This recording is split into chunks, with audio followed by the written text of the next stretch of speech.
दोस्तों, नटराज और अप्सरा पेंसिल्स हम सभी के बचपन की साथी रही है। लेकिन क्या आपको पता है, जब 3 दोस्तों ने इस कंपनी की शुरुआत की थी तब लोग हंसते थे। उन्हें कहा जाता था पेंसिल बनाकर करोड़पति बनोगे क्या। लेकिन यही पेंसिल बनाने वाली कंपनी आज 1-2 करोड़ नहीं बल्कि कई 100 करोड़ की एम्पायर बन चुकी है। तो चलिए आज जानते हैं कि बीजे सांघवी और उनके दोस्तों ने कैसे हर मुश्किल को पार कर हिंदुस्तान पेंसिल्स को भारत के टॉप स्टेशनरी ब्रांड्स में ला खड़ा किया।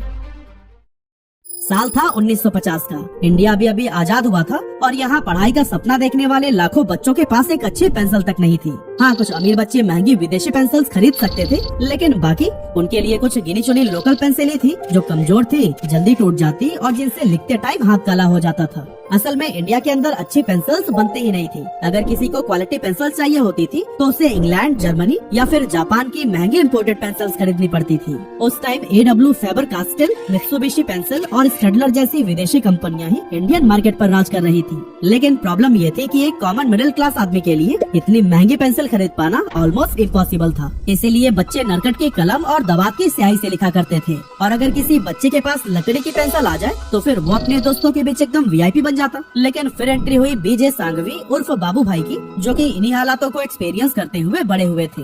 बीजे सांघवी पढ़ने में तो काफी तेज थे, लेकिन फाइनेंशियल प्रॉब्लम्स ने उनका आगे का रास्ता रोक दिया। उन्होंने जैसे तैसे हाई स्कूल तो पूरा कर लिया, लेकिन आगे की पढ़ाई के लिए पैसा नहीं था, इसीलिए पढ़ाई बीच में ही छोड़नी पड़ी और उनके इंजीनियरिंग का सपना अधूरा ही रह गया। कुछ इसी तरह से समय बीतता गया और जब बाबू भाई थोड़े बड़े हुए तो उन्होंने देखा कि गरीब बच्चों के पास एक मामूली पेंसिल तक नहीं है। और फिर ये देखकर उन्होंने ठान लिया कि बच्चों की इस प्रॉब्लम को वो खत्म करके ही रहेंगे। अब भले ही कैमलिन जैसे कुछ देशी कंपनीज ने इंडिया में पेंसिल मैन्युफैक्चरिंग शुरू कर दी थी, लेकिन क्वालिटी वाइज वो फॉरेन ब्रांड्स के जितना स्मूथ और स्ट्रॉन्ग नहीं थे। और दोस्तों, प्रॉब्लम तो यहाँ तब और भी ज्यादा बढ़ जाती थी जब उस समय इंडियन मार्केट में मेड इन इंडिया का मतलब ही लो क्वालिटी माना जाता था। लोग इंडियन प्रोडक्ट्स पर भरोसा ही नहीं करते थे, हर किसी को बस फॉरेन ब्रांड चाहिए होता था।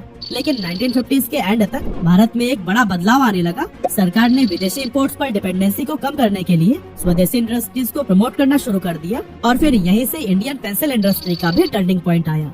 यही वो समय था जब बीजे सांघवी ने अपने 2 करीबी दोस्तों रामनाथ मेहरा और मनसुखानी के साथ मिलकर खुद पेंसिल बनाने का फैसला लिया। लेकिन दोस्तों, पेंसिल बनाना इतना आसान काम नहीं था। प्रॉब्लम ये थी कि उस जमाने में पेंसिल मैन्युफैक्चरिंग टेक्नोलॉजी सिर्फ कुछ गिनी चुनी फॉरेन कंपनीज के पास में ही थी। अब इन तीनों दोस्तों के पास में हुनर तो बहुत था, लेकिन नॉलेज नहीं। इसीलिए तीनों दोस्त जर्मनी चले गए और वहाँ पेंसिल मैन्युफैक्चरिंग की बारीकियाँ सीखी। उन्होंने देखा कि वहाँ की बेस्ट क्वालिटी पेंसिल्स कैसे बनाई जाती है, किस तरह के रॉ मटेरियल्स का इस्तेमाल होता है और मशीन्स कैसे काम करती हैं। लेकिन दोस्तों, पेंसिल बनाने के लिए सिर्फ उन कंपनीज की टेक्निक सीख लेना ही काफी नहीं था। सबसे बड़ा चैलेंज था कि रॉ मटेरियल्स कैसे जुटाए जाएं, क्योंकि एक बेहतरीन पेंसिल बनाने के लिए 2 सबसे जरूरी मटेरियल्स होते हैं। पहला, हाई क्वालिटी वुड जो हल्की, मजबूत और टिकाऊ हो और जिसे आसानी से शार्प किया जा सके।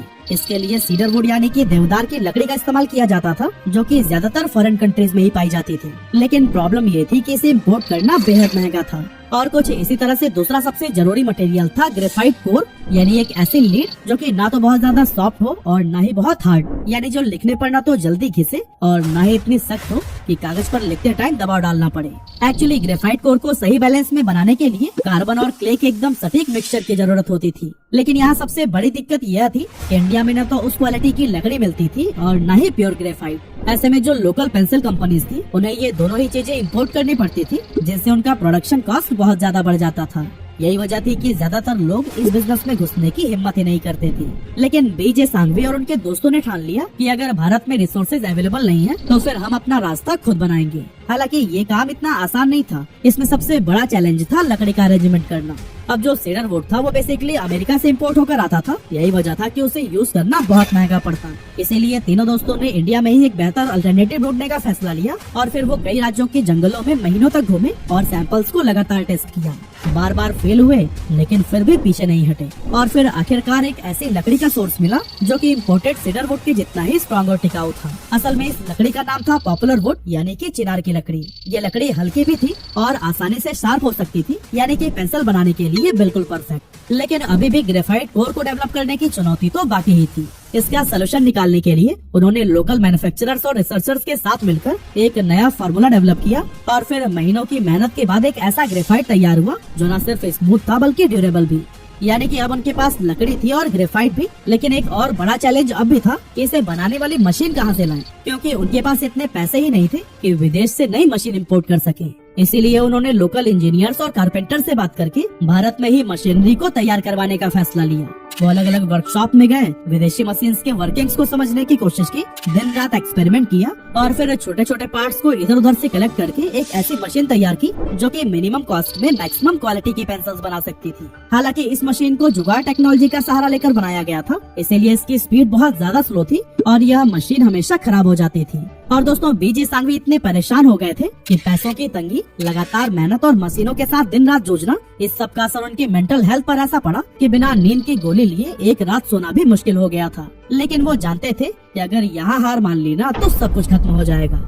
आखिरकार मशीन्स में कई सारे एडजस्टमेंट्स और अपग्रेड्स करने के बाद से वह पहले से काफी तेज रफ्तार से पेंसिल्स बनाने लगे और फिर इसी कामयाबी को देखते हुए साल 1958 में हिंदुस्तान पेंसिल्स लिमिटेड की नींव रखी गई। और फिर उसी साल लॉन्च हुई नटराज 621 HB पेंसिल, जो न सिर्फ इम्पोर्टेड ब्रांड्स की जितना बेहतरीन थी बल्कि इंडियन वेदर कंडीशंस के हिसाब से और भी ज्यादा टिकाऊ थी। कंपनी को पता था कि अगर इंडियन मार्केट में सर्वाइव करना है तो सबसे पहले उन्हें लोगों के बजट के अकॉर्डिंग ही प्रोडक्ट बनाना होगा। इसीलिए उन्होंने अपनी पेंसिल्स को काफी सस्ते प्राइस पर मार्केट में उतारा। लेकिन यहाँ प्रॉब्लम ये थी कि कस्टमर्स फिर भी इसे खरीदने को तैयार नहीं थे, क्योंकि जैसा कि हमने आपको पहले भी बताया कि उस टाइम पर मेड इन इंडिया प्रोडक्ट्स को लेकर हम इंडियंस के मन में खराब क्वालिटी का परसेप्शन बना हुआ था। इसी वजह से दुकानदार भी स्वदेशी सामान को अपने दुकान में रखने से कतराते थे। ऐसे में कंपनी के सामने सबसे बड़ी चुनौती थी लोगों का भरोसा जीतना। असल में बीजे सांघवी और उनके दोस्तों को पता था कि इस पेंसिल को सिर्फ लोगों तक पहुंचाने की देरी है, क्योंकि यूज करने के बाद से तो वो खुद इसकी क्वालिटी को पहचान लेंगे। इसीलिए उन्होंने सबसे पहले अपना डिस्ट्रीब्यूशन नेटवर्क मजबूत करने पर फोकस किया। बड़ी बड़ी दुकानों की बजाय छोटे छोटे ही स्टेशनरी स्टोर्स को टारगेट किया और शॉपकीपर्स को कन्विंस करने लगे कि वो उनकी पेंसिल्स भी बेचना शुरू करें।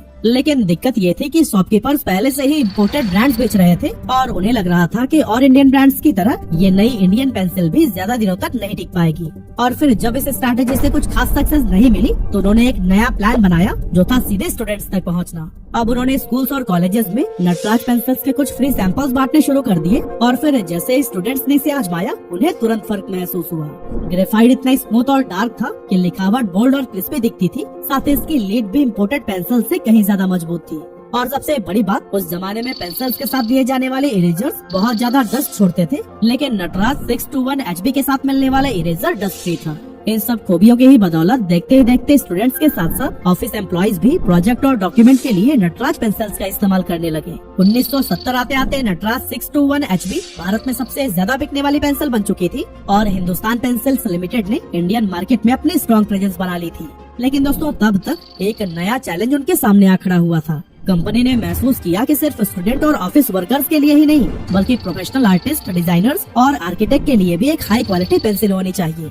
एक ऐसी पेंसिल जो नटराज से भी ज्यादा स्मूथ, डार्क और ग्रिप करने में ज्यादा कंफर्टेबल हो। इसी जरूरत को ही पूरा करने के लिए 1970 में हिंदुस्तान पेंसिल्स लिमिटेड ने ही अप्सरा ब्रांड को लॉन्च किया।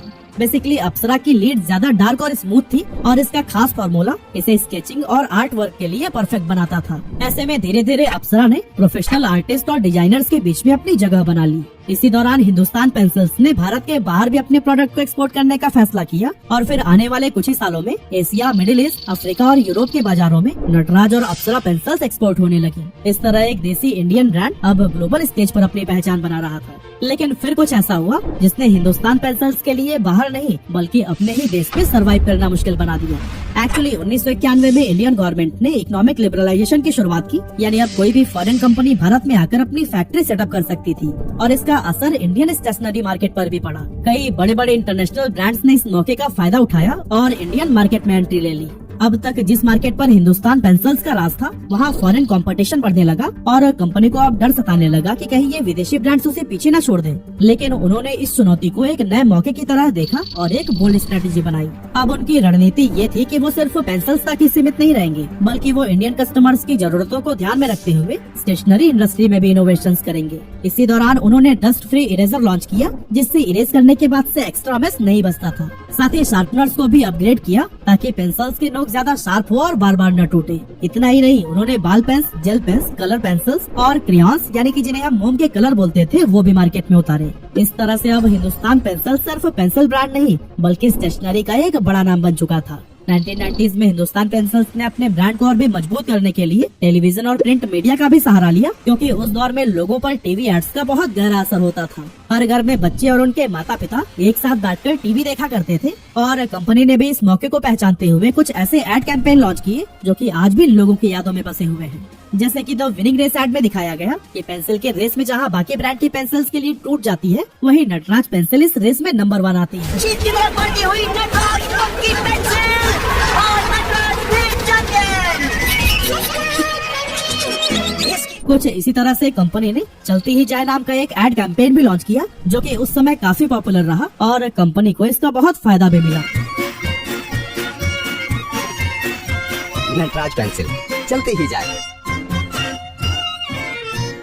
इसके बाद से अप्सरा पेंसिल्स के लिए एक अलग स्ट्रैटेजी बनाई गई। Extra dark extra smart tagline के साथ एक एड लॉन्च किया गया, जिसमें स्टूडेंट्स पेंसिल को ड्रम स्टिक की तरह यूज करके उसकी मजबूती दिखा रहे थे। Apsara absolute, extra dark extra strong.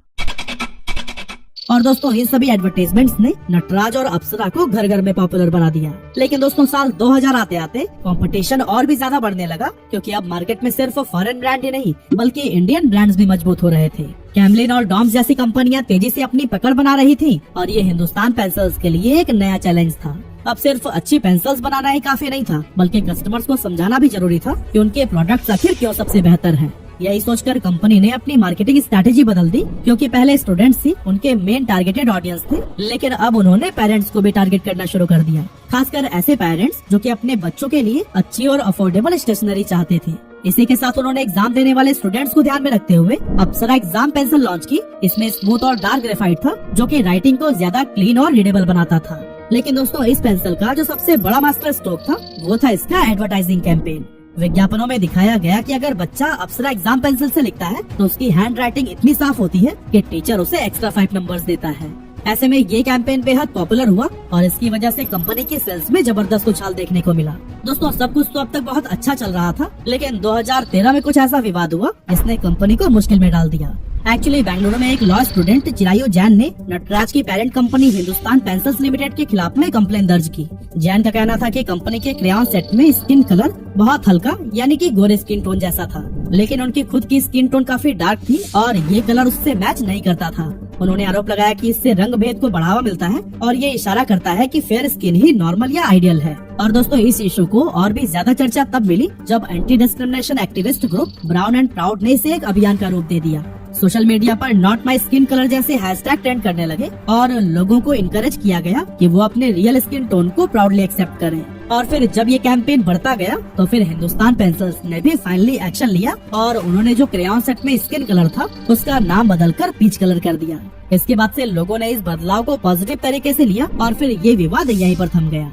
फिलहाल अगर आज की बात करें तो हिंदुस्तान पेंसिल्स भारत के ब्रांडेड स्टेशनरी मार्केट में करीब 65% मार्केट शेयर होल्ड करता है। कंपनी का कहना है कि वो हर दिन 8 मिलियन पेंसिल्स बनाते हैं, 1.5 मिलियन शार्पनर्स, 2.5 मिलियन इरेजर और 1 मिलियन पेन्स मैन्युफैक्चर करते हैं। अब दोस्तों, अगर देखा जाए तो एक सिंपल सी पेंसिल कंपनी से भारत का सबसे बड़ा स्टेशनरी ब्रांड बनने तक का यह सफर आसान नहीं था, लेकिन कंपनी ने अपने बेहतरीन एड कैंपेन और लगातार इनोवेशन से इसे मुमकिन कर दिखाया। अब चाहे स्कूल हो, ऑफिस हो या फिर आर्टिस्ट की टेबल, हिंदुस्तान पेंसिल्स हर जगह अपनी पहचान बना चुकी है। यही वजह है कि आज भी जब कोई बच्चा पहली पेंसिल खरीदता है तो उसके सामने सबसे पहला नाम नटराज और अप्सरा का ही आता है, जो सिर्फ एक ब्रांड नहीं बल्कि हर भारतीय की यादों का हिस्सा बन चुका है।